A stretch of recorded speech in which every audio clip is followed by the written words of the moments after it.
Well, hello, Liberty listeners. Welcome to another episode of Liberty Road.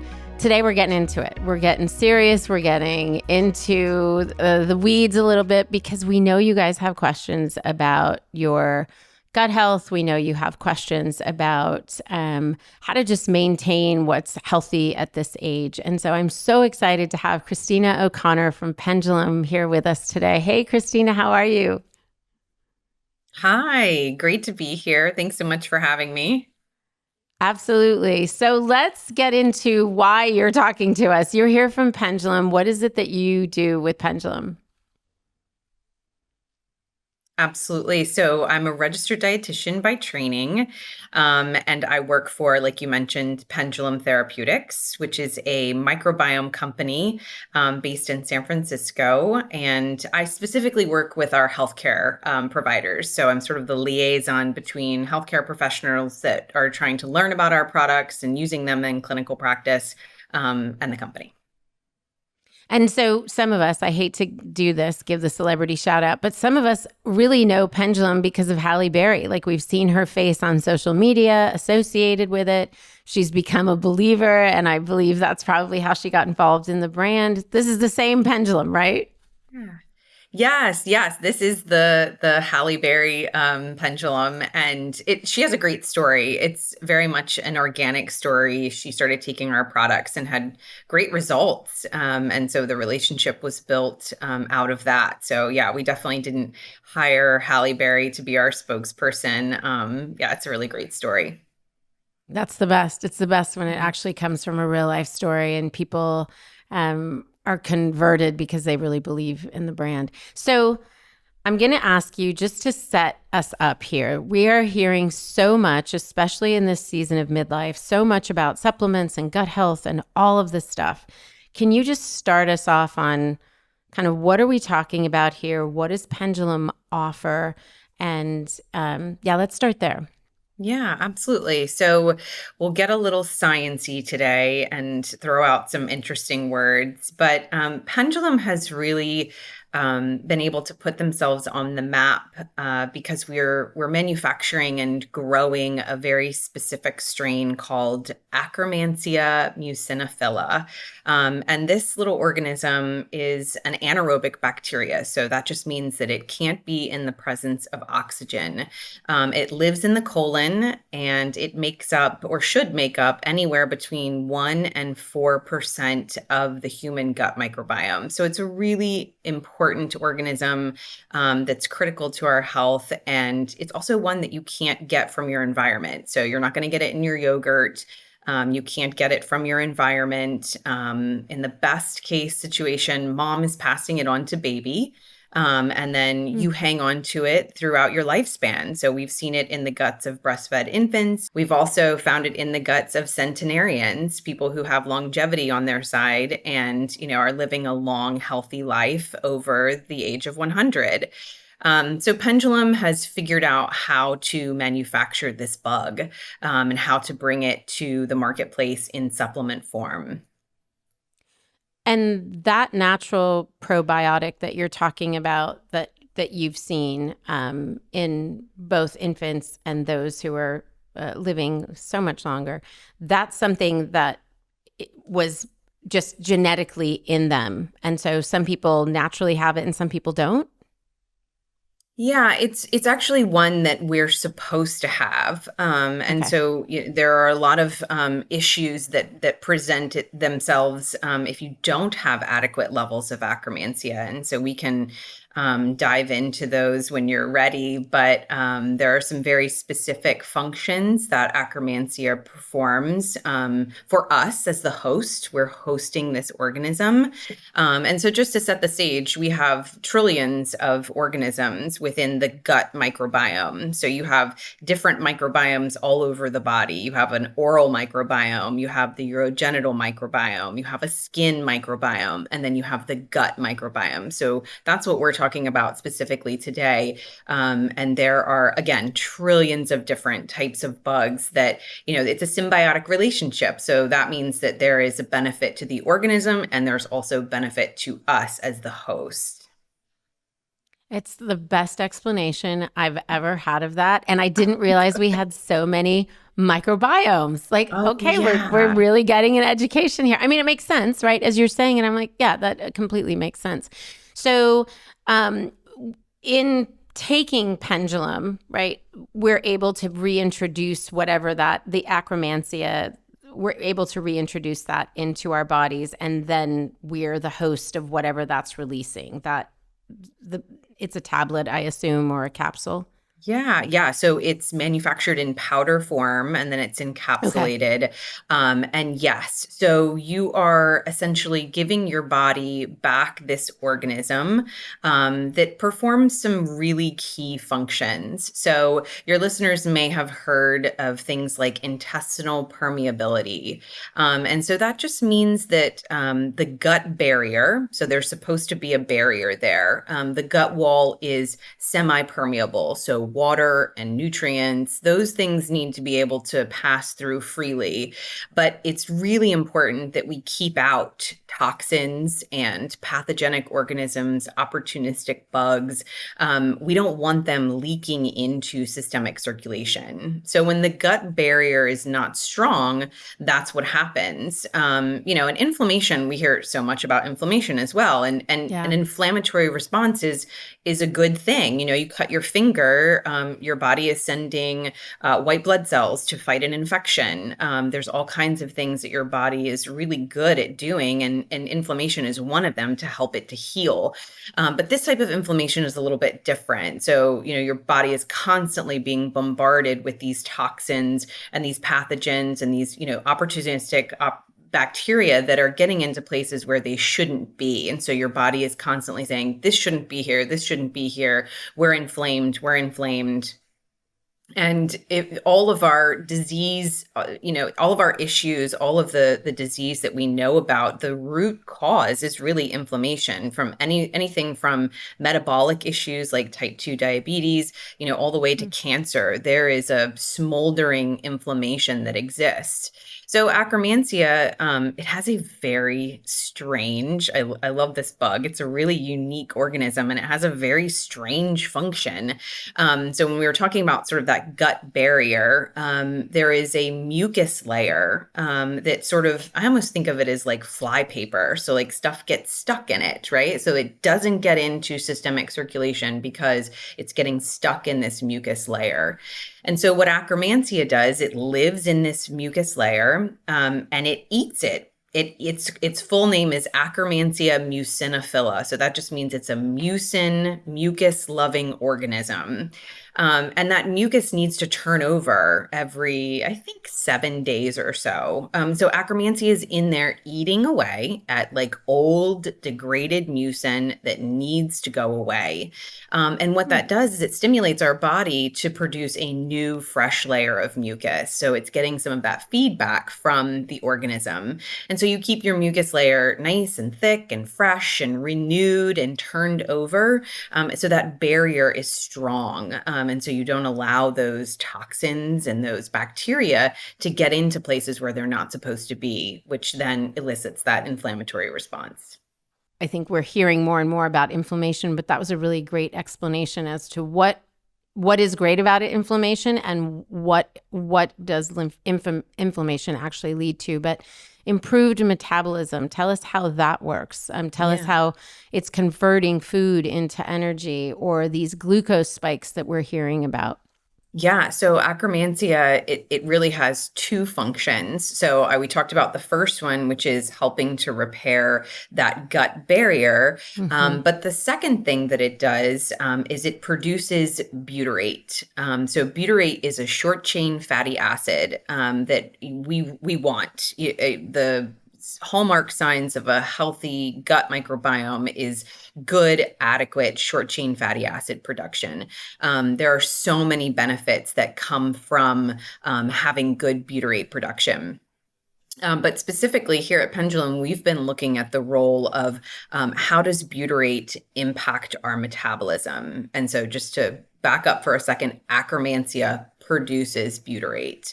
And so your intestinal L cells have actual butyrate receptor sites. So when butyrate is being produced in the gut, it has the ability to bind. And that binding relationship naturally stimulates our GLP-1 hormone. And so, of course, we've all heard about the GLP-1 hormone. We're all talking about it around the dinner table. But Pendulum has been doing this work and doing this research and studying these organisms and understanding their role in metabolism since our inception 15 years ago. So imagine our surprise when, GLP-1 became something that like everybody wanted to talk about. We were like, ooh, us. Yeah, we've been there.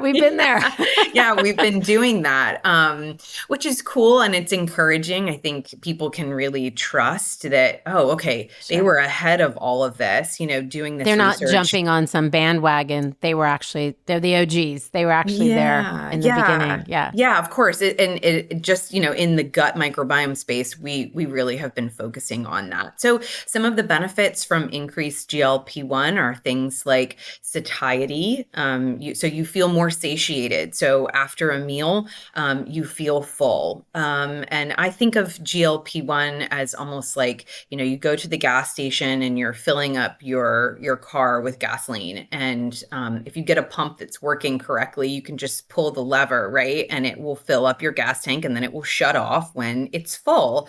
And so that's sort of what the GLP-1 hormone is doing when you're eating and then, the tank says, your stomach says, hey, we've had enough, we're full. That's what the GLP-1 hormone is like. It's the shutoff valve that says, the tank is full, you can stop now.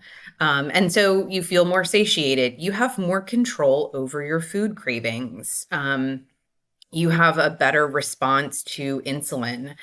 You have better insulin secretion. All of these things are related to the GLP-1 hormone, as well as a lot of other things. It really is a very, very important hormone.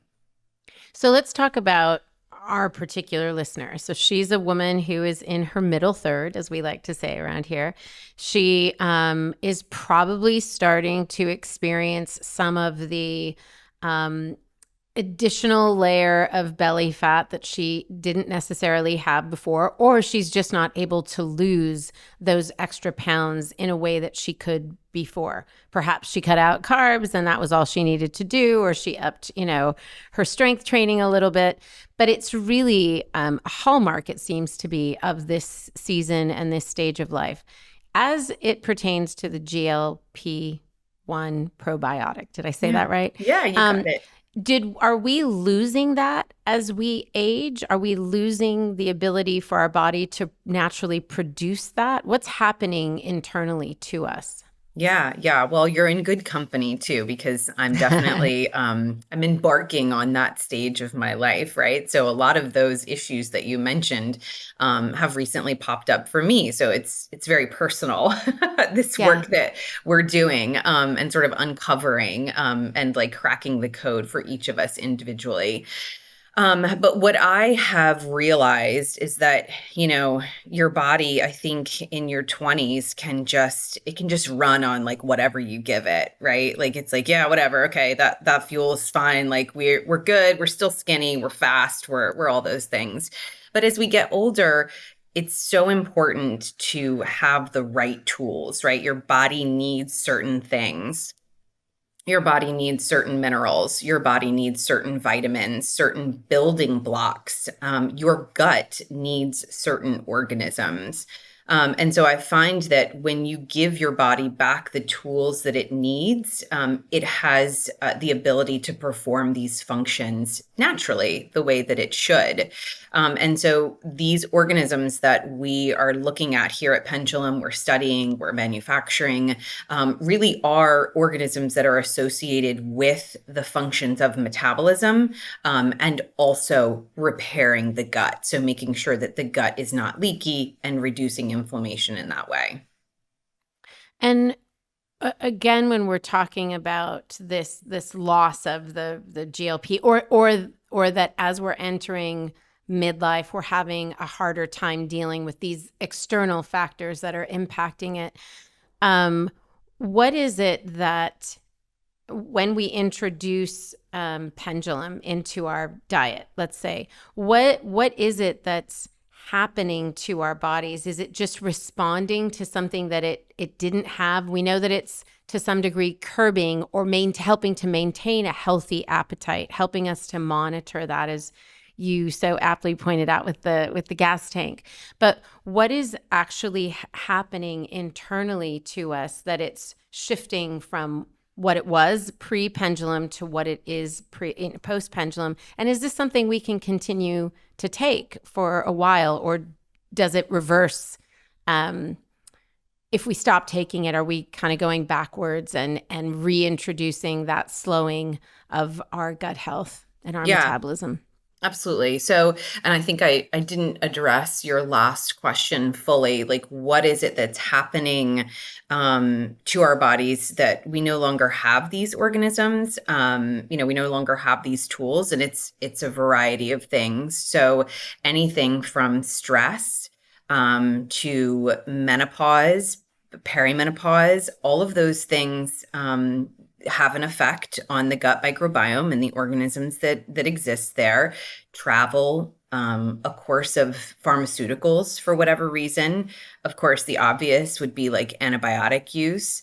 So all of those things, and really just, I think we're all sort of well aware now that we're just living in a more toxic world. So there are things that are bombarding us, and that plays a role in the gut microbiome, and also diet. So it's really important that these organisms are fed fiber, for one.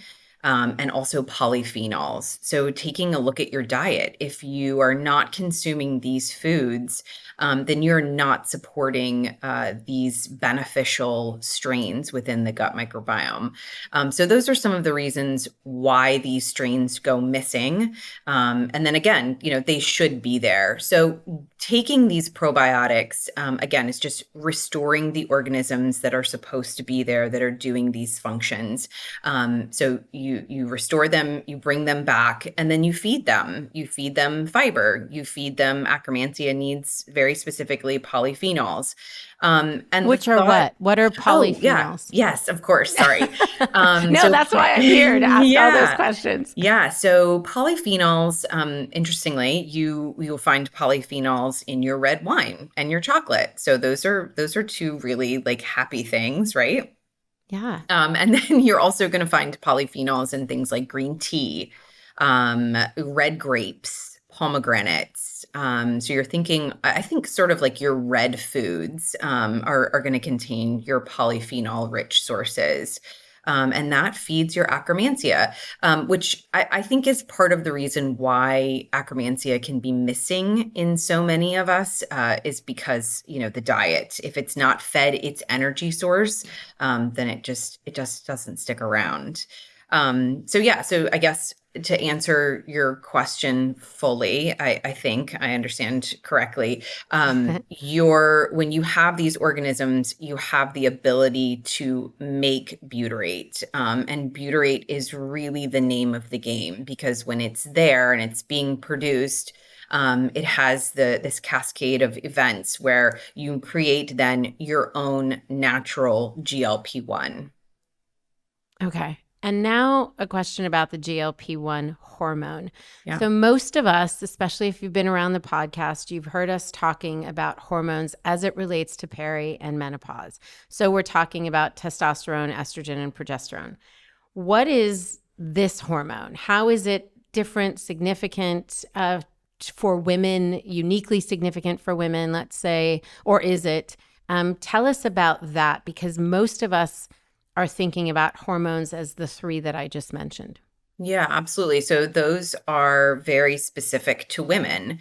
And the GLP-1 hormone is not. It is one that everyone has. And it's more associated with those hunger cues, and those feelings of being satiated, being full. It has an effect on the brain.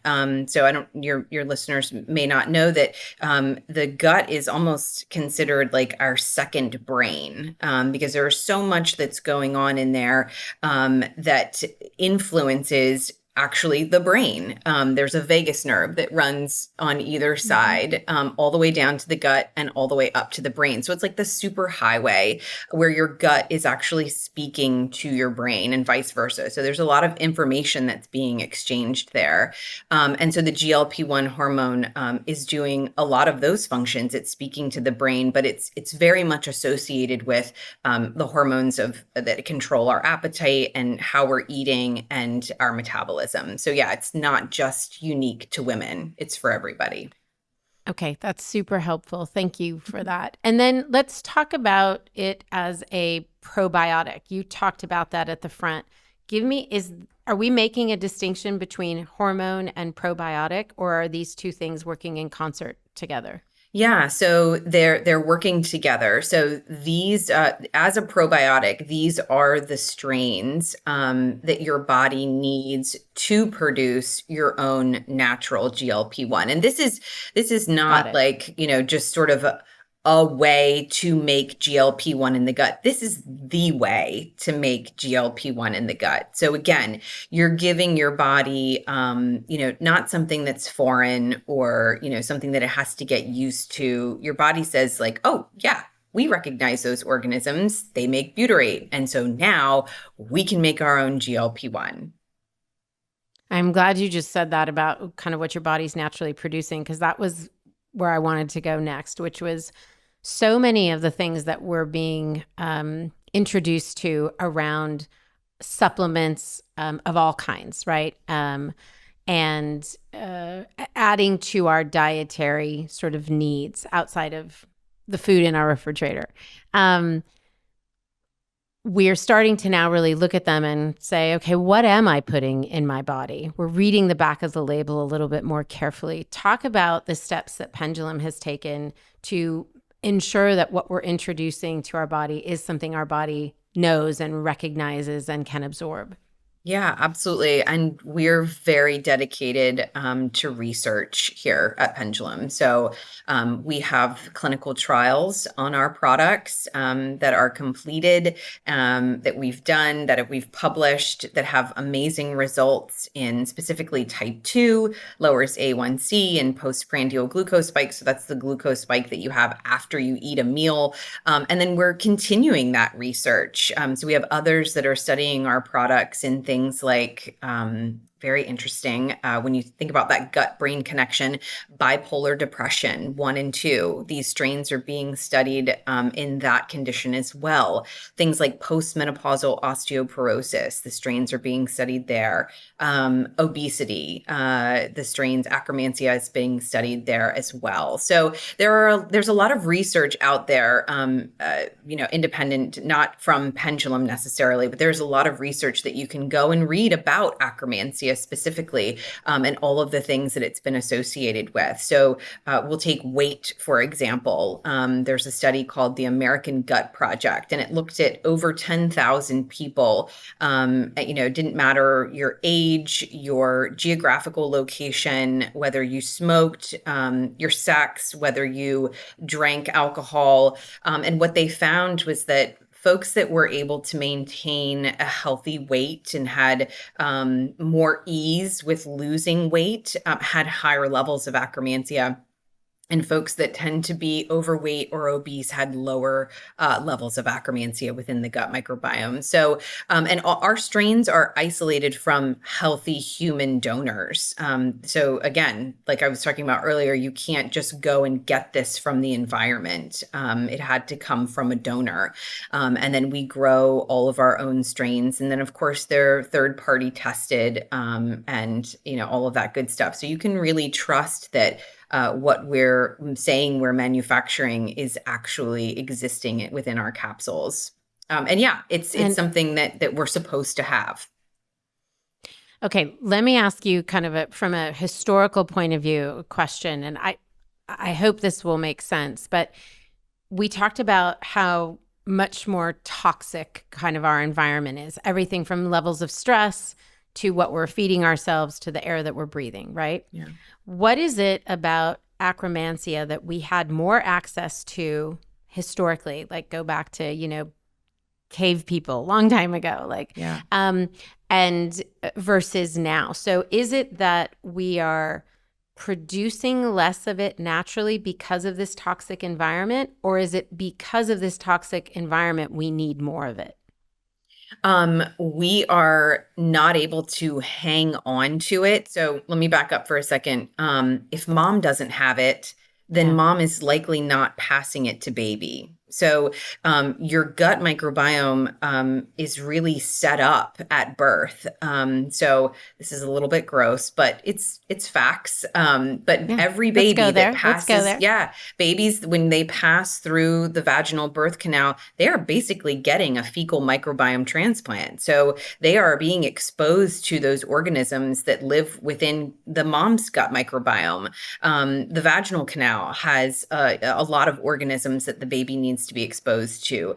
Skin to skin, that helps to promote a healthy gut microbiome. Breastfeeding, that also. So, if babies are born cesarean, if they're born C-section, if they are fed formula, all of those things play a very significant role in whether or not you have certain organisms that, start your life. So it's such a critical time at birth. But if you're not feeding your Akkermansia properly with polyphenols, then it doesn't stick around. And then if you are also exposed to all of these toxins, then, and that's not something that's really within our control all of the time. But those are just some of the reasons why it can go missing. So, take us back, years to a healthier time period in the world, where it was less toxic. People probably had higher levels of Akkermansia. And we weren't making decisions like to breastfeed or not to breastfeed or whatever. And there again, no shame, no shade. No. Everybody made the decisions they made for whatever reasons, and our circumstances are varied. But I think it's just nice to know where is this coming from? Where is the disparity, and why is there a need for us to be adding that to our diets? When you talked about everything with the baby, it reminded me. I have 3 children that are all not children anymore. They're in college and high school. But colostrum was something that was such a big deal, like that first bit of liquid gold. And now we're hearing that come back into sort of public conversation for us as adults. Is that because it's got Akkermansia in it? Tell us, what is it about that? I know this is a non-pendulum question, but I'm curious. Yeah, I don't think that, and I've heard of this colostrum, and that's Wave. yeah, the wave, yeah, and I The don't know wave. how I feel about it when it comes from a cow necessarily. So I'll Yeah. just say that. But human to human, yes, you named it, liquid gold, right? There is nothing on this earth that is a more perfect food than colostrum. And so I'm passionate about breast milk. We started a donor human milk bank at our children's hospital here locally. So it's just a great first food that supports a healthy gut microbiome. But I don't think that you're actually getting Akkermansia from it. Yeah, you know what? I really don't know the answer. No, but Yeah. it's helpful because it's helping us understand how. I mean, I had no idea that a microbiome was initially something that you inherited, so to speak. And then it was, how do you maintain it? Or if you didn't get it, how can you build it, right? Yeah, and so I that's think where we are. that's really helpful. Yeah, that's where we are today. We have more of these tools to be able to give our bodies back something that it might be missing. And so that's what's so unique about Pendulum. There hasn't been anything really new that's been brought to the marketplace in terms of probiotics that are available. You had your same lactobacillus and bifidobacteria, which are all great, and they're super beneficial, and they have great health promoting benefits. But Akkermansia is very specific. So I think that the future of probiotics will look like, oh, what ails you? Okay, you need this strain because this strain helps with that. Are we far away from that? I don't think that we're very far from that, and I think that that Pendulum has had a big role to play in that by sort of unlocking that technology that was missing to manufacture anaerobic bacteria. So again, it can't be exposed to oxygen, so that became the big challenge. And they figured out how to do it. Really smart scientists. They all have their backgrounds in DNA sequencing, and so they figured it out. And so we're not stopping with Akkermansia. Now we're looking towards other anaerobic strains that are supposed to be in the gut microbiome that are missing for a lot of people. How great is that for you as a medical professional to be both, as you talked about in your hospital, like kind of on the ground, boots on the ground, but then also able to take that data, that information, that firsthand knowledge and go back to Pendulum and talk about, okay, how are we building for what the actual need is? How are we building for something that can be a much healthier and more holistic solution to where people find themselves in advance of getting said illness, said disease, right? That Yes. we're on the front end of that. That's got to be exciting for you. It's so exciting. Yeah, I fell in love with the human gut microbiome after spending years as a dietitian in the NICU, so neonatal intensive care, working with preterm infants. And so, for those of you that don't know, it's pretty rare, but babies that are preterm, they have something that's called necrotizing enterocolitis, and it can be fatal. And it happens to some preterm infants, and we really don't know what the cause is. But now more recently, we're starting to understand, it's probably related to the gut bacteria that's in there or the lack of diversity. It's so important to create this sterile environment for these NICU babies, but that doesn't do anything good for their gut. And so, and then just seeing the effects of human milk on these babies, just this little ecosystem within the gut is so critical to setting us up for, our entire lives through adulthood. Colleen, our founder, our co-founder, and one of our scientists, she'll tell the story about her now teenage daughter, she was part of the inspiration for developing Pendulum and getting into this science. She was born as a preterm infant, and Colleen noticed that she had allergies, she had food intolerances, whereas the rest of the family didn't suffer from these things. And she was given round after round after course of antibiotics in the NICU because that's just what they do. Interesting. That's Yeah. fascinating. And something that, again, circumstances sometimes dictate that that's what's needed, right? She needed that for whatever reason, but just to be aware of that information so that we know where are the gaps, where's the white space that we need to be filling in for our health. Before we get too far, I want to go back to the GLP thing. It's something that we're hearing a lot. We're watching the commercials. We're seeing the various people who are taking medications and losing lots of weight. This is not what we're talking about. This is something distinct from that. Can you make that distinction for us, or even tell us what the similarities are? Yeah, absolutely. So the GLP-1 drugs are they're a synthetic form of the GLP-1 hormone. So the GLP-1 hormone is supposed to naturally, it rises and it falls, and it does this, around when we're consuming food.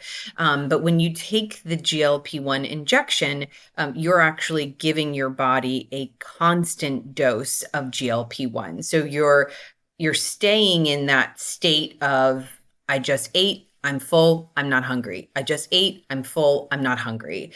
Instead of, I just ate, I'm full, I'm not hungry, GLP-1 drops, and then you get hungry again naturally.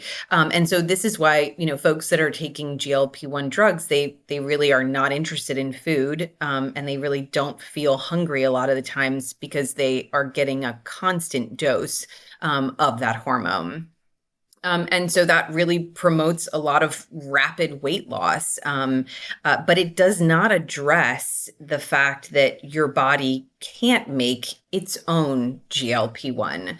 And so, again, the probiotic is giving your body back the tools that it needs to make your GLP-1 naturally. So, for myself personally, if something's not working right, I want to know why. What are you missing, body, that you need to do this function or to perform in this way, instead of, just taking something that's maybe going to produce the results that I want, but when you stop taking it, then what? What has changed? What's healed? So that's how it's different. This is a very natural way of making your own GLP-1 as opposed to getting it synthetically. That was a great answer. I actually understood everything you said, but I've Yay! understood everything you've said this whole time, which is brilliant. Awesome. It's fun to get into the science and understand what it is, but also to have some takeaways, some practical things that I'm like, I hear what Christina's saying. I can actually put that into practice. So let's talk about that for a second. Yeah. How are we taking Pendulum? How does it come? I don't have it, just so the audience knows. I am absolutely going to get it because I'm so interested in the benefits. But tell us, it's something that we're ingesting with food. You talked about it being a powder form that's encapsulated. So we're taking it like we would a vitamin?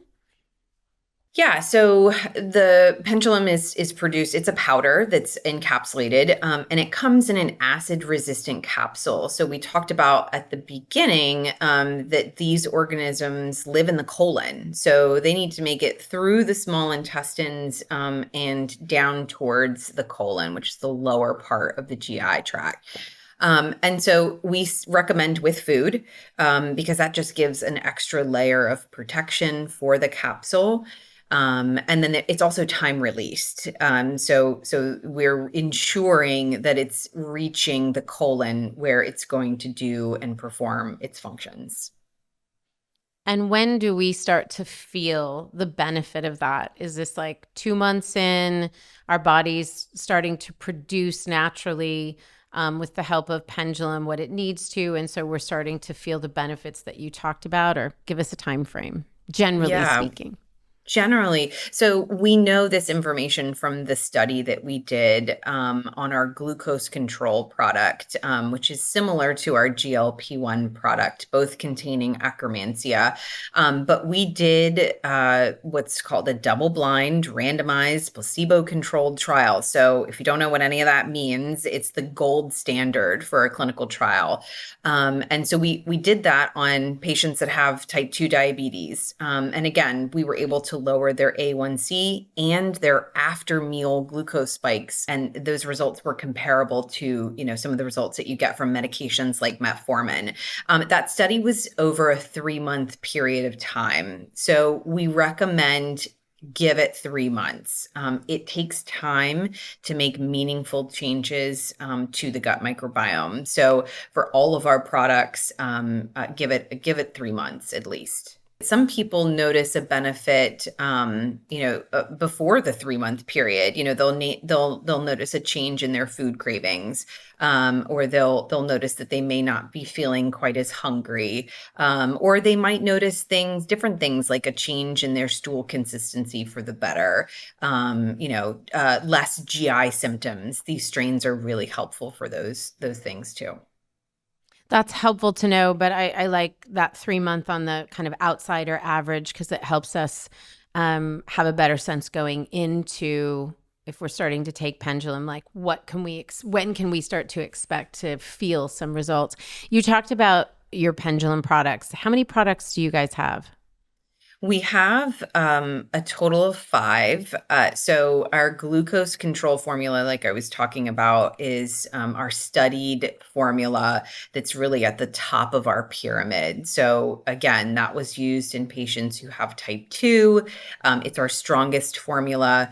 And everything else that we've created is kind of a version of the glucose control. It's a little on the pricier side because again, we're doing something that no one's ever done before. So these products are difficult to make.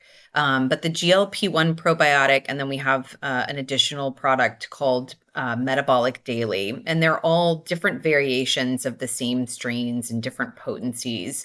But then we also make a polyphenol booster. So we've talked a lot about, what are polyphenols? Why do we need them? Akkermansia, again, its energy source is very specifically polyphenols. And so we looked at our Akkermansia strain and we wanted to know, is it choosy? Does it like all polyphenols? Does it like some better than others? We did an in vitro study and we found that it prefers green tea extract, red grapeseed, and pomegranate. So, we thought, well, we'll just put these together in a product so you can easily take them and support your Akkermansia. That's amazing, because who can get all of those in any one day, right? Pomegranate is probably the hardest.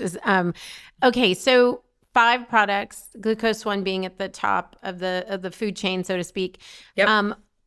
Given our particular audience and being in their kind of 40s, 50s, and 60s, that's really who we're talking to.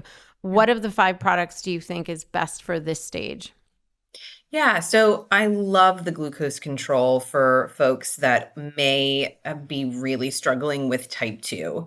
If you're in that category, then that's your product, because it has the clinical efficacy around that diagnosis. But for everybody else that may just be struggling with a little insulin resistance, food cravings, an inability to maintain a healthy weight. The GLP-1 product is a fantastic product for those that find themselves in that category, because you're getting the benefits of helping to repair the gut, so doing some of that gut healing, but then you're also giving your body back those very specific organisms, Akkermansia and an additional butyrate producer, that will help your body to make your own GLP-1 hormone naturally. So it's a Goldilocks product. It's like right in the middle of the glucose control and the metabolic daily. And where do we get these Pendulum products? Where can we find them? Yeah. So you can go directly to the Pendulum website. We sell direct to consumer. But you can also talk to your healthcare provider, about the products. And they may be able to recommend them to you through FullScript, which is a platform that a lot of functional and integrative physicians will use to recommend supplements and nutraceuticals. And oftentimes they can give you a little bit of a discount if they're recommending through a FullScript. That's awesome. Yeah. I can't believe how much smarter I am. Like, I just know so much more because of Christina. Thank you so my much. goodness. I appreciate it Yes. so much. I feel like Yes. we kind of dove in, and I understand some of the distinctions and why we need this hormone and what our microbiome and all our other biomes need, but particularly our gut health, what that needs, and how Pendulum is a solution for that. Thank you for spending this time with us, Christina. Yes, it's my pleasure. Thanks so much for having me. Absolutely. Absolutely. And Liberty listeners, thank you guys for hanging out. If I feel smarter, I'm guessing you do too. Thanks to Christina O'Connor. Thank you, Christina, again for being with us. And thank you guys for hanging out with us. We'll talk to you next week. Bye for now.